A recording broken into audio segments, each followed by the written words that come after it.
Cari telespettatori, ben ritornati con noi. Cambiamo tema, cambiamo argomento, mettiamoci in una realtà che forse non a tutti è ancora così nota da essere aggiornata sulla sua evoluzione. Parliamo dei locali di divertimento notturno, locali da ballo, le discoteche, ma non soltanto, c'è tutta una categoria che adesso vi racconteremo, che ha allietato il tempo e allieta tuttora le ore, in modo particolare notturne, della prima mattinata di migliaia e migliaia di persone, non è detto che siano giovanissimi, e che ha dovuto rivedersi, riattualizzarsi, riaggiornarsi sotto diversi profili, non da ultimo quello anche della sicurezza di questi locali, per una serie di ragioni, perché non è stata risparmiata, anzi assolutamente, dalla crisi.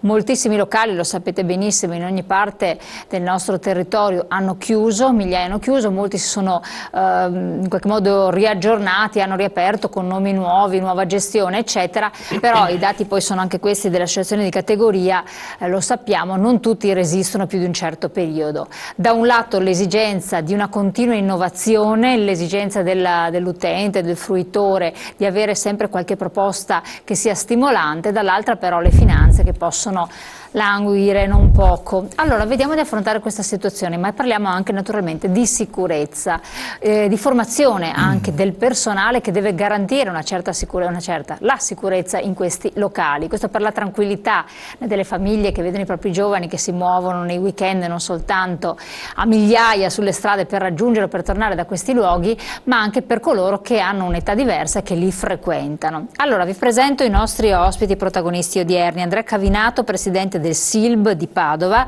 storico patron della nightlife patavina, cioè quindi le notti di Padova e dintorni. SILB, sindacato dei locali notturni sostanzialmente. È il sindacato più rappresentativo in Italia come locali da ballo. Rappresentate circa che numeri? Quasi 4.000 locali in tutta Italia. Sono numeri significativi, poi vedremo anche che lei ci racconterà altri numeri significativi. Poi abbiamo Elia Pedron, amministratore titolare di una società per la sicurezza nei locali pubblici e ideatore di un progetto che è stato anche sostenuto dalla Regione del Veneto, patrocinato dalla Regione, un progetto di alta formazione per quel che riguarda la sicurezza, e quindi è questo un aspetto molto interessante che andremo a scoprire meglio insieme. Riccardo Checchin, giovanissimo imprenditore, che è già titolare di un locale in Padova, però riprende in mano uno storico locale di Jesolo, lo ha rinnovato completamente, ormai giunge all'apertura prossimissima, questi giorni, questo weekend se non sbaglio sabato lo apre, 23. Kings River Club di Jesolo, quindi con un contratto anche bello, una bella sfida, 12 anni se non sbaglio, quindi ci crede decisamente. Noi ci crediamo. E allora, siccome si tratta di imprenditori giovani che ci credono, anzi che hanno posto la ricerca, l'innovazione, uno sforzo anche di vario genere che dura nel tempo, questo è un aspetto importantissimo che rientra nei filoni che noi stiamo seguendo con i vari protagonisti delle nostre trasmissioni. Superare la crisi quindi si può, punto di domanda? Pensiamo di sì, perché adesso ci testimonieranno in che termini e come. Allora, alle mie spalle già le luci psichedeliche dei locali notturni. Sono ancora un business? Stanno andando? Che cosa è successo nel frattempo in questi anni di crisi anche a questa tipologia di locali? Beh, allora sicuramente le discoteche erano molto in voga negli anni '80. È stato il boom praticamente. Il boom delle discoteche, ci sono moltissimi locali che sono nati negli anni '80, hanno fatto la storia, non solo in Veneto ma anche in tutta Italia, e poi le mode sono un po' cambiate. I locali ad oggi... raccontiamo un po' un iter per chi ci ascolta, anche magari perché anche chi l'ha vissuto. Anni 80 ma anche inizio anni 90. 80-90 c'era il boom delle discoteche, c'era la voglia di ballare, la voglia di divertirsi, proprio di ballare. La voglia di ballare, di conoscerci. Non c'erano i social network, che dal punto di vista nostro comunque hanno dato uno scossone anche a questo mondo. Si andava in discoteca per conoscere gente. È una cosa molto bella, perché effettivamente se un osservatore va in un locale notturno, è capitato magari perché devi fare, e osservi i ragazzi, La cosa fantastica è che si fanno le foto oppure continuano a stare sul proprio profilo, sì, eccetera, e manco sanno dove si trovano, per cui che siano in locale, che siano in un altro, secondo me non cambia niente, perché poi il fondale è sempre quello, ed è sconvolgente, perché una volta era un'occasione per conoscere, giusto, le persone. Le discoteche erano momenti appunto di socializzazione e quindi c'era la moda di andare in discoteca. Adesso le discoteche sono un po' cambiate, stiamo cercando come locali da ballo di rivedere le tendenze, le mode e riportare il cliente a divertirsi, ballando in modo sicuro soprattutto. Rivedere un po' quello che era stato affiliato alle discoteche come un momento di alcol, un momento Infatti, nel passaggio della discoteca per ballare, stancarsi, l'inverosimile, conoscere tutto quello che era annesso e connesso, c'è stato poi il momento dello sballo. Cavalcato molte volte dai giornalisti, dai media perché è più facile, fa notizia, e invece non è così. Molte volte la gente viene in discoteca per divertirsi in modo tranquillo ancora, perché piace ballare.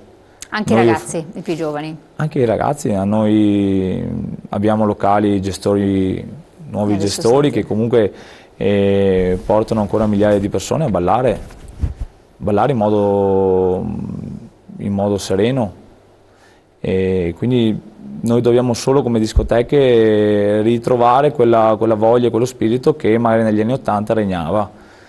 Ecco, ma lei che comunque un operatore del settore, al di là di essere rappresentante di una categoria, di un sindacato, ci bazzica, ne conosce, eccetera, ed è giovane. Certo. Rispetto alla sua famiglia che ha retto un certo periodo di tempo, eccetera, poi adesso c'è comunque un passaggio del testimone.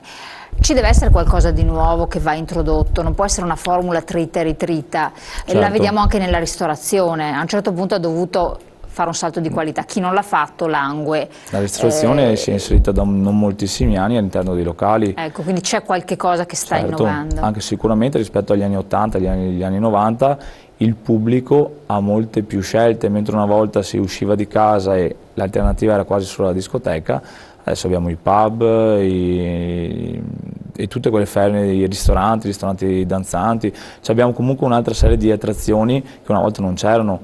Ma il target qual è che può frequentare questi locali? Sono ancora una volta i ragazzi, abbiamo giovani un po' di tutto, dipende molto dalla tipologia in cui il locale vuole inserirsi. Abbiamo ancora le discoteche per i ragazzi giovani, abbiamo i multisala, abbiamo ancora molti multisala presenti in Veneto, e abbiamo le balere, le classiche balere del liscio. Che tengono comunque. Che cercano di portare avanti comunque un prodotto. Non è facile, ma come non è facile penso nessun tipo di lavoro. Non è che noi di classici discotecari siamo più bravi o meno bravi.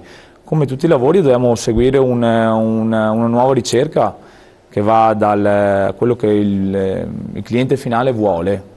E cosa vuole il cliente finale? Se lo chiedo a lei e poi dopo lo chiedo a chi segue. No, voi sentite. Sicuramente vuole qualcosa di nuovo, non vuole qualcosa, come ha detto lei prima, di già rivisto. Quindi è esigente. Il cliente è sicuramente esigente, anche perché paga. Chi paga un servizio deve essere esigente, ed ha ragione.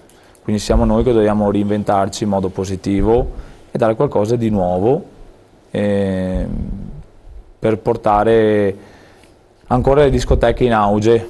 Infatti, quindi o cambiare o non chiamare più discoteche, trovare un altro nome, purché questo possa essere di appeal, perché anche quella è a volte la formula, no? Che il giovane rinnega il nome del luogo del proprio genitore, ed è anche giusto che sia così. 26 anni, quindi fa parte dei frequentatori, insomma, o perlomeno tantissimi più giovani anche di lei amano questi locali. Che cosa avete pensato voi?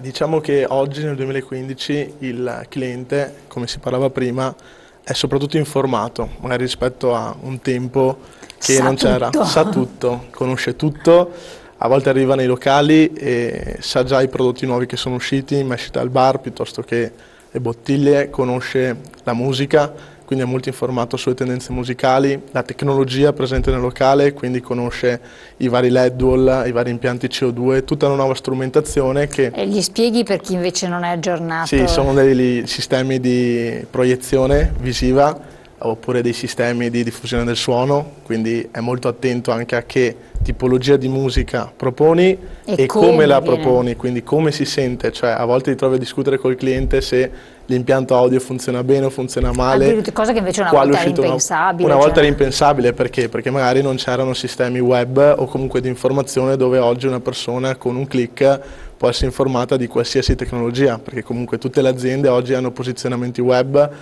soprattutto tutte queste tecnologie provengono da Europa o Asia o Stati Uniti, quindi se devi acquistarle tu stesso, gestore locale, devi andarle a cercare nel web o in giro al mondo, perché oggi in Italia ci sono veramente poche aziende che forniscono tecnologia dedicata al settore. Soprattutto in Nord Europa c'è un'industria di produzione di tecnologia dedicata appunto ai locali da ballo che è spettacolare e si possono trovare determinate tecnologie solo lì. Ah, quindi in Nord Europa sono all'avanguardia? In Nord Europa sono molto ferrati, sì. Pensavo fosse l'Oriente che primeggiava. Nord Europa e Oriente sta in settori diversi, ma stanno spingendo molto, sì. Quindi investimenti anche importanti, che non è più come una volta apro un locale e faccio... No, gli investimenti ci sono sempre stati comunque nei locali. È ovvio che ora però il cliente sa e riconosce se l'investimento c'è o non c'è, perché appunto, come diceva prima, paga il biglietto e pretende. Voi che avete preso in gestione, lei ha preso in gestione in modo particolare un locale nella patria veneta, soprattutto estiva, ma non soltanto, dei locali notturni che è la zona di Jesolo. Che cosa ha dovuto fare? Quindi che cosa ha riscontrato? Era un locale storico nato nel 67, per cui aveva anche datato, che però a un certo punto ha chiuso. Sì, ha smesso di funzionare. Perché?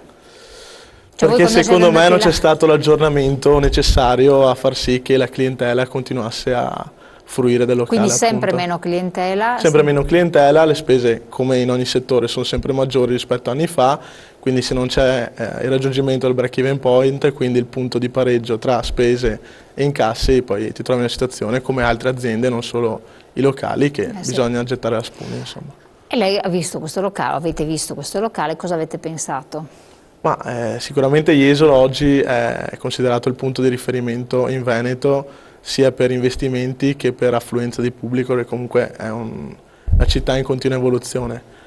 Facendo questo lavoro e comunque avendo le possibilità di decidere di ampliare comunque il business, abbiamo identificato in Jesolo un punto di riferimento importante per poter appunto svolgere la nostra professione. Senza timore di una concorrenza già esistente, perché anche questo è molto importante, no?